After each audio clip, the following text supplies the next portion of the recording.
just wanted to make a quick video because I just read over your responses. I wanted to make sure you had some discussion of the two authors from today before we get to the other one for Friday. So I think you guys pointed out a lot of the important issues here. First of all, the harm one.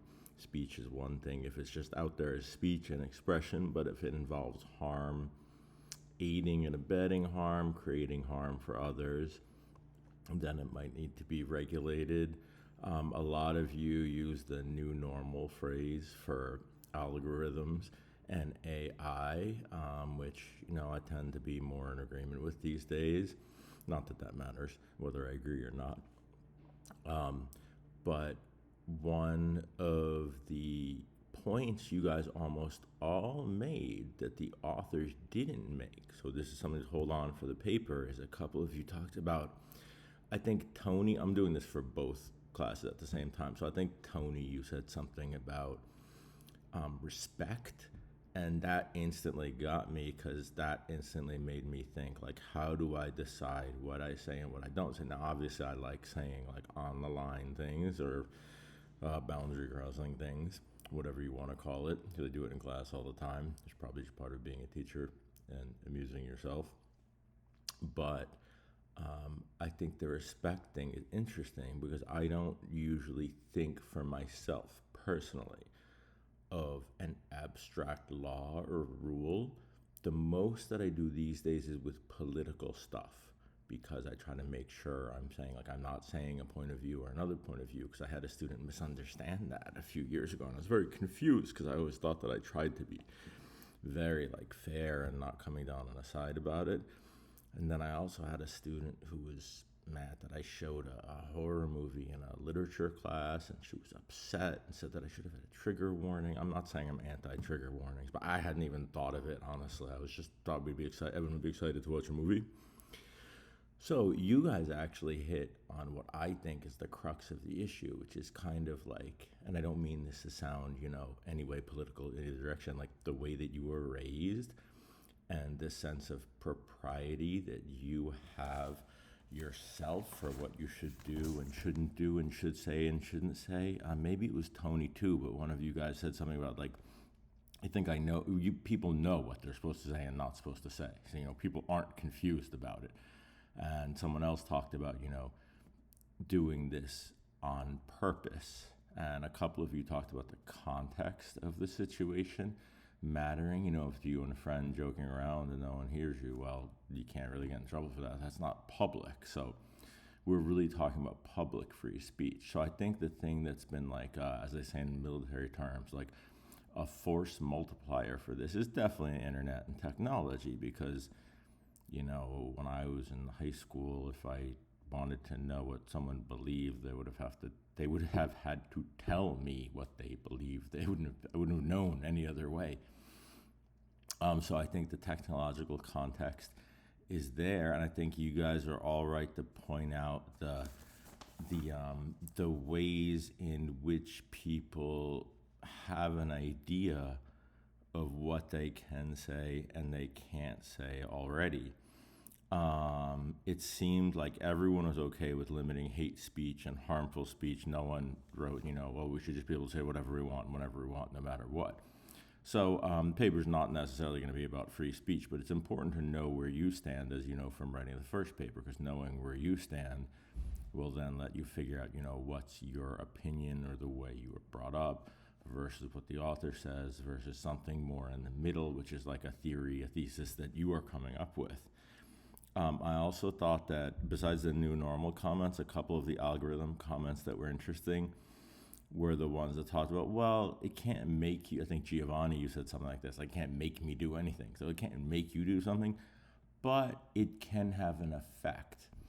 And my example for this, I was going to use in class, I was going to show you my Netflix history, which is funny because somehow this summer, I think my brother still has my Netflix password, which is hilarious because he works in finance in New York City. And, I teach part-time at 2 schools. But anyway, he had watched some crazy, like, Norwegian horror movie. And my wife and I are like, what the heck? So we watched it. And then we watched, like, Nordic horror and detective movies and TV shows for the entire rest of the summer. So it can have an effect because, well, my brother did watch it, but if it weren't there as a suggestion, we wouldn't have done that. But I agree with someone, I mean, I scribbled down notes on what you wrote, so I don't remember who said this, but I agree with someone who had said it could be a good effect. So I think it's important to point out the positives and the negatives when you're talking about something. It's one of the best ways to make someone, listen to you and take what you're saying seriously. So, you could put, let's say you were writing about this, you could point out, like, on the one hand, this can affect your behavior without you knowing it, but on the other hand, it could affect it in a good way.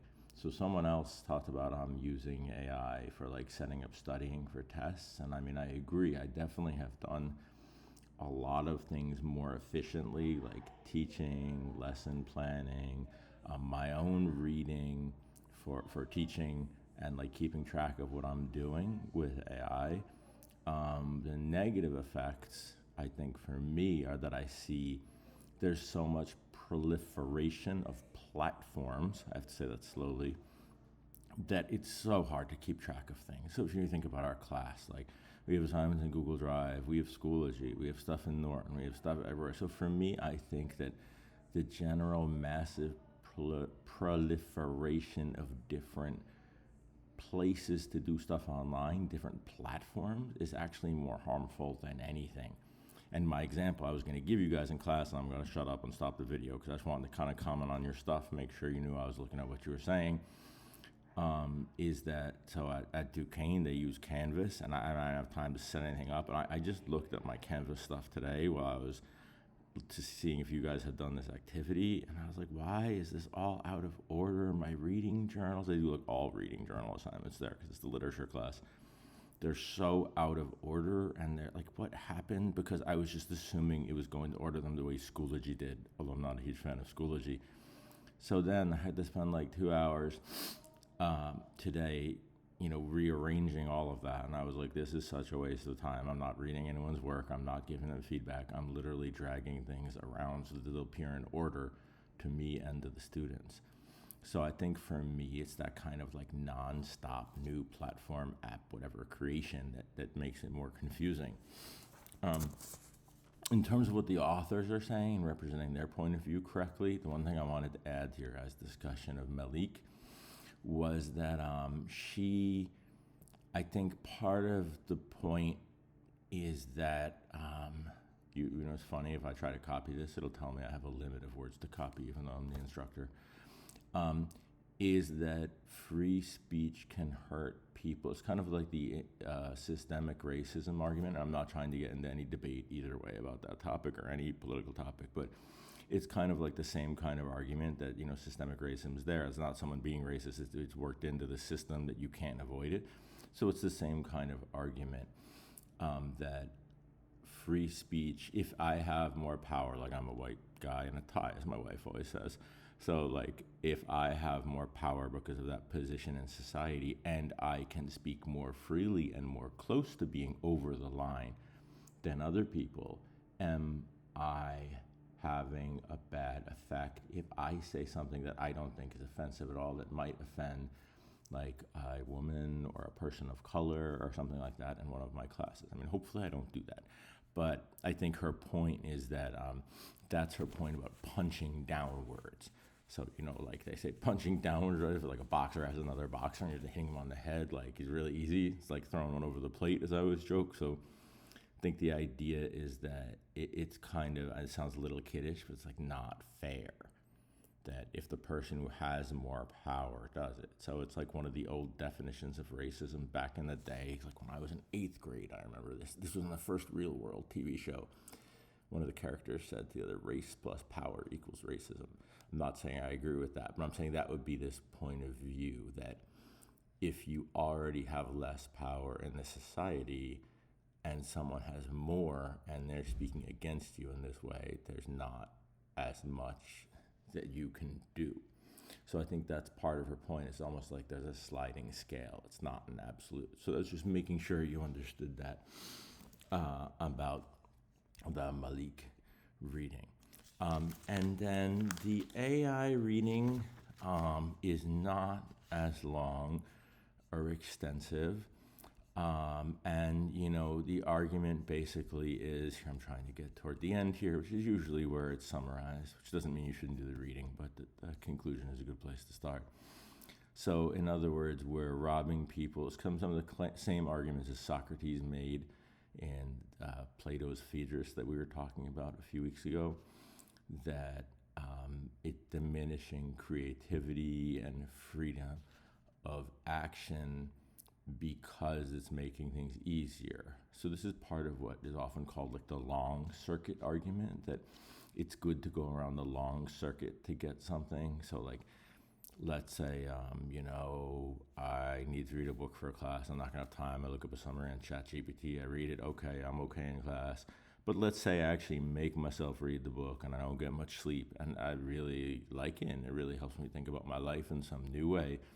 The idea is that taking the long circuit is more helpful for you than the short circuit. So that's kind of this argument about algorithms and AI. And I think that the big underpinning of the argument, I was trying to find the paragraph here, is where they talk about people treating predictions as reality when they're just predictions. So I think, here we go. Institutions today, however, try to pass off predictions as if they were a model of objective reality. So the silly I say example I was going to bring up in class today was the weather. So, let's say it's supposed to snow in the winter or not supposed to snow in the winter. If it's not supposed to snow, it snows. I complain about the weather people to my wife. If it is supposed to snow and it doesn't snow, I complain about it. And I often make fun of myself and I'll say like, well, it's raining today. They said it wasn't going to rain. I don't know why I still listen to the weatherman. Obviously, I'm old saying weatherman.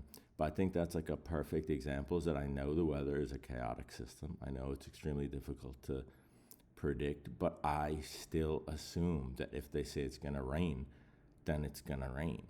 So I think there's an interesting part of like the way people are without thinking about it here, like basic kind of like communicative, cognitive, evolutionary behavior, where you do make predictions about things all the time, and that's how you get through, a day with nonstop input and information from a lot of different sources. So I think she's making an interesting point. I agree with those of you who say it definitely shapes us.